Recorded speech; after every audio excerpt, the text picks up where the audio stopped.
سمجھ گئے؟ ایک واقعہ بڑا اچھا ہے، یہ صدقہ کرتا تھا. جب آدمی صدقہ کرتا ہے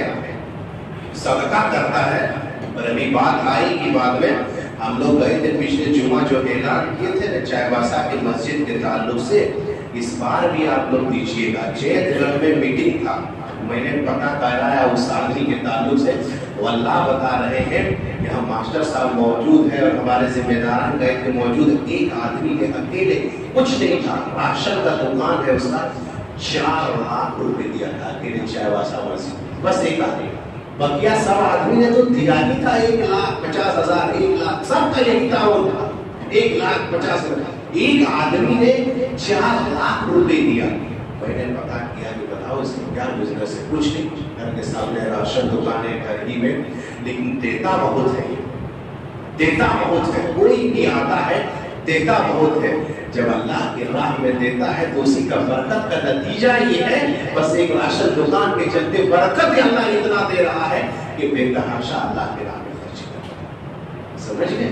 تو اللہ کی گھر کے لیے اللہ کی راہ میں تو میرے آیت کا گھٹتا نہیں ہے، وہ بڑھتا اور ہے. اور اللہ کہاں سے آپ کو دے گا جو آپ سمجھ نہیں پائیں گے. یہی کا ایک واقعہ، ایک شخص کا اللہ ان کی رحمت فرمائے، وہی دیتا تھا، وہ کچھ کام نہیں کرتا تھا لیکن مسجد کے لیے جب بھی ضرورت پڑتا تھا دیکھتے تھے بیٹا اللہ کا وہ بندہ ہمیشہ آگے رہتا تھا اور دیتا تھا، کچھ کام نہیں کرتا. کہاں سے دیتا تھا؟ اللہ انتظام کرتا ہے، دیتا ہے ایسے لوگوں کو. اللہ کے لیے اگر دل گشادہ رکھو گے، اخراجات کے لیے، رب کے گھر کے لیے، مسجدوں کے لیے یا غریبوں بیواؤں کے لیے، اللہ ایسی جگہ سے روزی روٹی آپ کا انتظام کرے گا. برکت کا دروازہ ایسا کھولے گا جہاں آپ گمان نہیں کر سکتے. اور اگر سیٹ کر کے رکھو گے تو اللہ بھی اپنی برکت کا دروازہ بند کر دیتا ہے آگے کے. تو یہ ختم نہیں ہوتا، یہ مال اور آتا ہے. آپ کو حدیث اللہ کے نبی صلی اللہ علیہ وسلم نے فرمایا، دیکھیے شیطان کیسے مر کراتا ہے. قرآن کیا کہتا ہے؟ شیطان تو تمہیں ڈراتا ہے. الشیطان یعیدکم الفقر، شیطان ڈراتا ہے کہ تم فقیر ہو جاؤ گے. اعلان ہوگا مسجد کے اخراجات میں، مسجد کی تعمیر میں، مسجد کی ترقی کے لیے پیسہ دو گے. شیطان تو ڈراتا ہے. شیطان کہتا نہیں بھائی شیطان اچھا کام کبھی کرنے نہیں دے گا، شیطان اچھا کام نہیں کرنے دے گا. شیطان ڈراتا کیا؟ یہ کہہ کر کے فقیر ہو جاؤ گی تو الشیطان یعیدکم الفقر، مت تو پیسہ مت نکالو پاکٹ سے، جو ہے وہ ختم ہو جائے گا تمہارا. یہ شیطان کہتا ہے. لیکن اللہ کیا کہتا ہے؟ اللہ یہ کہتا ہے کہ اللہ ومغفرۃ منہ فضل، اللہ سبحانہ و تعالیٰ کی مغفرت تمہیں ملے گی اور فضل، یعنی اللہ سبحانہ و تعالیٰ اور زیادہ تمہیں مال دے گا. یہ قرآن کی دوسری آیت ہے. اگر یقین اور یقین اللہ پر ہے اور یہ خرچ کرتے ہیں یہ سمجھ کر کہ نہیں اللہ اس کے بدلے میں مجھے بہتر دے گا، تو انشاءاللہ اللہ اس کو سبحانہ و تعالیٰ اس کے بدلے میں بہتر دینا ہے. سمجھ گئے؟ حدیث قدسی ہے، نبی صلی اللہ علیہ وسلم نے فرمایا، اللہ کہتا ہے، اللہ کیا کہتا ہے؟ انفق ابن آدم انفق علیہ، خرچ کرو تم مجھ پر میں تم پر خرچ کروں گا. یہ اللہ کہتا ہے تم میرے راستے میں خرچ کرو ہم تمہارے اوپر خرچ کریں گے. بند کر کے نہیں رکھنا ہے. اور ایک بات یہ بتاتے ہیں کہ حدیث ہے، صحیح حدیث ہے، آپ سنے ہوں گے، اللہ کے نبی صلی اللہ علیہ وسلم نے ارشاد فرمایا، ہر دن یہ حدیث پر آپ لوگ تھوڑا غور کیجئے، ہر دن میرے بھائیو، ہم یہ بھی چاہتے ہیں، یہی چاہتے ہیں کہ ہمیں کوئی دعا دے، کوئی ہمارے لیے دعا کرے، ہے نا؟ کوئی بندہ ہمارے لیے دعا کرے، بہت بڑی بات ہے. سمجھ رہے ہیں؟ اس لیے دعا، اور خاص کر کے اگر معصوم فرشتے جو کبھی گناہ نہ کرتا ہوں پاس فرشتے دعا کریں، کتنی اعلیٰ کی بات ہے کہ نہیں؟ شان کی بات ہے کہ فرشتے ہمارے لیے دعا کریں. تو ہر دن کیا ہے حدیث ہے، تو فرشتے اترتے ہیں. ہر دن کا معمول ہے، جب صبح ہوتا ہے ہر دن 2 فرشتے اترتے ہیں آسمان سے، دنیا کی طرف آتے ہیں. ایک فرشتہ دعا کرتے ہیں. کیا دعا کرتے ہیں؟ اللہم اعطی ممسکا تلفا خلفا، اے اللہ جو تیری راہ میں خرچ کر رہا ہے، جو صدقہ کر رہا ہے، تیری مسجد میں اخراجات کے لیے جو دے رہا ہے پیسہ، جو صدقہ کرتا ہے یعنی جو خرچ کرتا ہے، اللہ ان کے بعد میں تو برکت دے. یہ کون کہہ رہا ہے؟ ہر دن معصوم فرشتے دعا دے رہا. ایک فرشتہ بددعا دیتا ہے، بددعا دیتا ہے ہر دن دعا دیتا ہے. کیا کہتا ہے؟ اللہم آتی ممسک تلفا، اے اللہ جو خرچ نہیں کر رہا ہے، جو اپنے مال کو روک رکھا ہے، جو دے نہیں رہا ہے، اللہ اس کے مال کو برباد کر دے، تباہ کر دے، اس کے مال کو ختم کر دے. یہ فرشتہ ہر دن وہ دعا کرتا ہے. اب آپ بتائیے، ہم لاکھ پیسہ جمع کرنے کی کوشش کریں کہ جمع رکھیں گے، لیکن ہر دن اگر فرشتے کی دعا ملے گی تو بولو وہ پیسہ جمع رہے گا؟ یہ بولیے جمع رہے گا؟ یہاں تو ڈیلی معصوم فرشتے بددعا کر رہے ہیں ہمارے لیے، تو کیسے جمع رہے گا وہ؟ اسی لیے کبھی کبھی مزاج بنانا چاہیے. کیا مزاج بنانا چاہیے؟ کہ ہر دن کم و بیش نہیں تو 10 روپے صدقہ کریں. ہر دن جتنا آپ کے پاس طاقت ہے. اگر وہ مزاج نہیں ہے تو کم سے کم یہ ارادہ بنا کر کے آئے کہ نہیں، کم سے کم ہفتے کے دن، جمعہ کے دن، عید کے دن مسجد کے اخراجات کے لیے مسجد کا جو ڈبہ ہوتا ہے کم سے کم وہاں 20 روپے دیں. اسی لیے ہم لوگوں نے ایک فیصلہ یہ لیا کہ مسجد کی ترقی کے لیے، ان کے اخراجات کے لیے ڈبہ بنائیں گے انشاءاللہ، اور ڈبہ آپ کے گھروں تک پہنچایا جائے گا. آپ کی معمول بنائے کہ ہر دن دیکھتے ہیں 10 روپے اللہ کی راہ میں، اللہ کی گھر کے لیے صدقہ کر کے دیکھیے آپ کی اس سے کیسے بلائیں دور ہوگی، اور دیکھیے آپ کی تجارت میں اللہ کیسے برکت دے گا. وہ برکت دے گا آپ کو. میں واقعہ بیان کر رہا تھا، بھول گیا. پورا قحط سالی پڑا ہوا ہے. آپ جو روتے ہیں نا کہ میرے گھر میں کوئی کسٹمر نہیں آ رہا ہے، میری دکان میں کسٹمر نہیں آتا، کبھی یہ نسخہ اپنائیے آپ. کون سا نسخہ؟ ایک آدمی جا رہا تھا، بادل کی آواز آ رہی تھی. آپ سنے ہوں گے واقعہ، بادل سے آواز آ رہی تھی، کھڑا ہو گیا. وہ سننے دو، آسمان سے کیا آواز آ رہی ہے؟ آسمان سے آواز آ رہی ہے، اس کے حدیقت فلاں، سب پانی کی خواہش کر رہا ہے، لیکن بادل سے آواز آ رہی صرف ایک آدمی.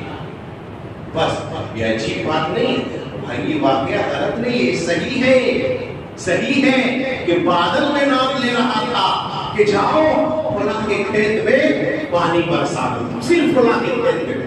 یہ آدمی سوچتا ہے تب دیکھے جا کر کیا وہ خوش نصیب بندہ ہے اور خالی فلاں کا نام لے رہا ہے. جا رہے ہیں، دھیرے دھیرے پہنچ گئے. وہ آدمی اپنا فوڑا لیا ہے، کدھا لیا ہے، خالی بارش انہی کے کھیت میں برس رہا ہے. صحیح واقعہ. ادھر ادھر پانی کرتا، پوچھا بھائی کیا نام ہے تمہارا؟ کہا فلاں نام ہے. اللہ کی قسم آپ نے وہی نام بتایا جو میں نے آسمان سے سنی. تم کرتے کیا ہو؟ خالی آپ کے کھیت میں پانی برس رہا ہے اور اوپر سے آواز آ رہی کہ خالی انہی کے کھیت میں پانی برسا دو. سنو کیسے کسٹمر آتا ہے، فلاں کا دکان کدھر ہے، پوچھ کر کے آئے گا. رزاق اوپر بیٹھا ہے، اللہ تعالیٰ روزی روٹی دینے والا ہے. خرچ کرو ان کی راہ میں، اللہ کسٹمر بھیجے گا. اور دیکھو تجارت میں برکت کیسے ہوگی. جیسے نام لیا اس کا، کہا جو اس سے پیداوار ہوتا ہے میں 3 حصہ کرتا ہوں، 1 حصہ میں سب کے سب اللہ کی راہ میں صدقہ کر دیتا ہوں. تو کہا یہی وجہ ہے جس کی وجہ سے خالی پانی اللہ سبحانہ و تعالیٰ آپ کی کھیت میں برسا رہا ہے. تو ایسا واقعہ بھی ہوا میرے بھائیوں کہ ان کے کھیت میں اللہ سبحانہ و تعالیٰ برسا رہا ہے. تو خرچ کیجئے اللہ کی راہ میں، اللہ آپ کو مزید دے گا. شیطان ڈراتا ہے کہ مت دو، شیطان نہیں کہتا مال ختم ہو جائے گا، لیکن اللہ سبحانہ و تعالیٰ مزید بڑھا چڑھا کر کے دے گا. یمحق اللہ الربا ویربی الصدقات.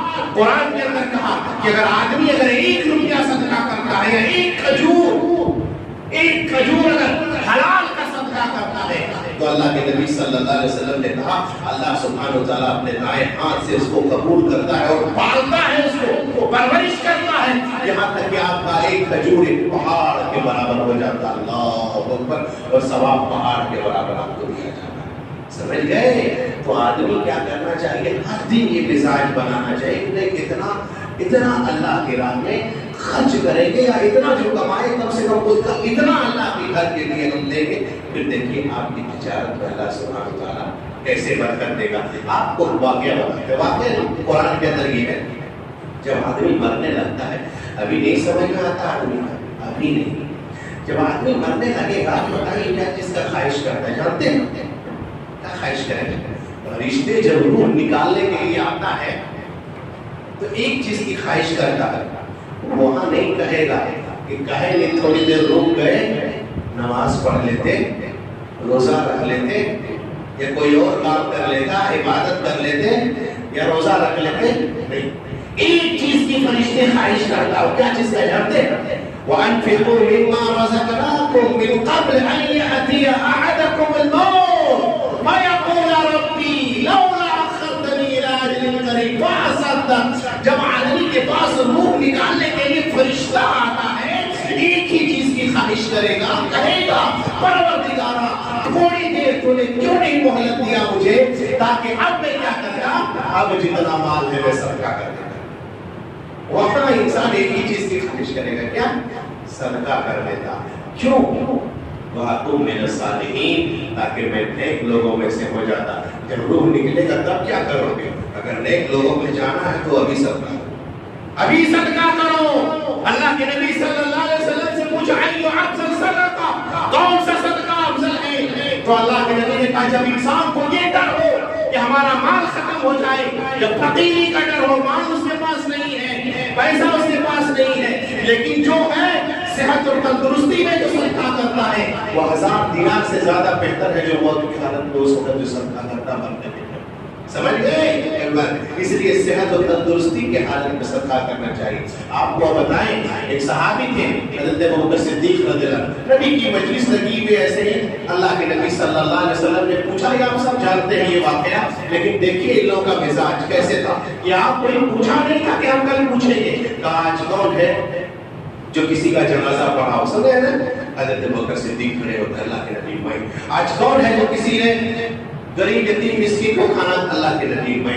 آج کون ہے جو روزہ سے, اللہ کے نبی میں. بار بار ابوبکر صدیق ہاتھ اٹھا رہے. ایک مرتبہ اللہ کے نبی نے کون ہے جو آج صدقہ کیا ہے, چاروں مرتبہ ہاتھ اٹھانے والے کون تھے؟ ابوبکر صدیق رضی اللہ عنہ. واقعی شخص تھے ابوبکر صدیق رضی اللہ عنہ. اللہ اکبر, چاروں مرتبہ ہاتھ اٹھاتے اللہ کے نبی میں نے آج صدقہ کیا ہے. حضرت اللہ کے نبی صلی اللہ علیہ وسلم نے کہا ایک دن میں جس کے پاس یہ چار عمل ہو, اللہ کی قسم اسے جنت میں کوئی جانے سے, جنت کے 8 دروازوں سے جس دروازے سے چاہے وہاں داخل ہو سکتا ہے. سمجھ گئے؟ تو میرے بھائیوں, صدقہ کرنا چاہیے تندرستی کی حالت, صحت کی حالت میں. جب آدمی اس دنیا سے چلا جاتا ہے ایک ہی چیز ہے جو باقی رہتا ہے, اعمال کا خطا کلوز ہو جاتا ہے, نیکیوں کا سلسلہ.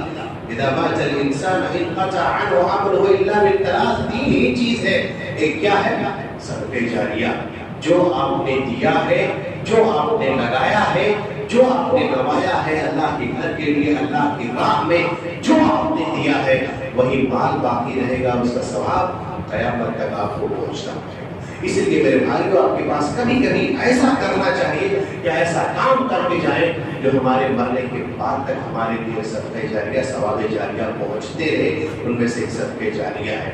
ایک بات اور, آخری بات یہ بتاتے ہیں, صدقے کے ذریعے سے اپنی بیماریوں کا علاج کیجیے. تو واقعہ بتاتے ہیں, ہم پریشان ہوتے ہیں میرے بھائی, دنیا کے اندر کوئی ایسی بیماری نہیں ہے جس کا دوا اللہ نے نازل نہ کیا ہو, لیکن نبی کی حدیث میں دوا کے ساتھ ساتھ دعا کا بھی اہتمام کرنا چاہیے, ہے کہ نہیں؟ دعا کرنا چاہیے, دعا کا بھی اہتمام کیجیے. اور نبی صلی اللہ علیہ وسلم نے جو نسخہ اپنایا ہے, کبھی وہ نسخہ کو اپنائیے, انشاءاللہ ٹھیک ہوں گے. نبی کا نسخہ غلط نہیں ہوتا. ایک صحابی آتے ہیں, کہتے ہیں اللہ کے نبی میرے بھائی کا پیٹ میں درد ہے. اللہ کے نبی نے کہا جاؤ شہد پلاؤ, جاؤ شہد پلاؤ. پھر گیا شہد پلایا, پیٹ ٹھیک نہیں ہوا. پھر آتا ہے جوڑ کر کے کہا اللہ کے نبی بھائی کا پیٹ ٹھیک نہیں ہوا, کیا نسخہ اپنائے؟ اللہ کے نبی نے پھر کہا جاؤ شہد پلاؤ. پھر کہیں نہیں ہوا. پھر تیسری مرتبہ دوڑ جاتے ہیں, اللہ کے نبی بھائی کا پیٹ ٹھیک نہیں ہوا, خراب ہو گیا ہے, نسخہ بتائے. اللہ کے نبی نے کہا نسخے میں کوئی تبدیلی نہیں ہوگی. قرآن کہتا ہے فیہ شفاء للناس, شہد میں شفا ہے. اللہ کا قول سچا ہے, تیرے بھائی کا پیٹ جھوٹا ہے. جب تک کہ وہ حرام کا مال گیا ہو, یہ اگر فاسد مادہ سکینہ ہو جائے تب تک کہ پیٹ ٹھیک نہیں ہوگا. اللہ کا قول سچا ہے, نسخے میں کوئی تبدیلی نہیں ہوگی. تو نبی صلی اللہ علیہ وسلم نے جو نسخہ بتایا ہے اس میں ایمان کے ساتھ, یقین کے ساتھ اگر آپ یہ عمل کرے گا تو بولو ٹھیک ہوگا. اور ٹھیک ہوا بھی تو وہ واقعہ نہیں بیان کرنا چاہتے, لیکن صدقے کے بارے میں بتائیں. یہ واقعہ آپ سنے ہوں گے, دمشق کا بہت بڑا ڈاکٹر تھا, پیشے سے تو وہ ڈاکٹر تھا, نام تھا عیسیٰ مرزوقی.